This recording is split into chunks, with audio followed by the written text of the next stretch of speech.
Welcome to the Banker Lamp. Please enjoy the video. You start by picking a reputable VPN provider and installing its app.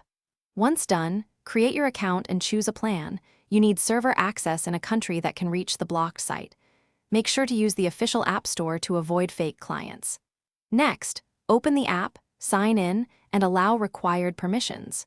You'll see a list of servers. Pick a nearby server in the unrestricted region to minimize latency before connecting. Now you configure the VPN for reliability and privacy. You should switch the protocol to WireGuard or OpenVPN for the best speed and stability. Once switched, enable the kill switch and DNS leak protection so traffic stops if the VPN drops. Next, connect to the server you picked. Once connected, verify your new IP address and location using a quick IP check. This confirms traffic is routed through the VPN. With the VPN active, open the blocked site. You may need to clear your browser cache or use a private window for cookies to reset. If the site still blocks you, switch to a different server or change protocol. Obfuscated servers hide VPN use and can bypass strict filters.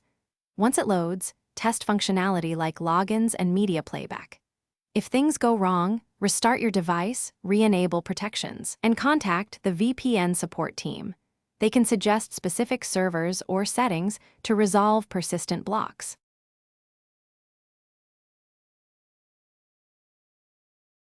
Thanks for watching. If this was helpful, leave a like and consider subscribing. See you next time.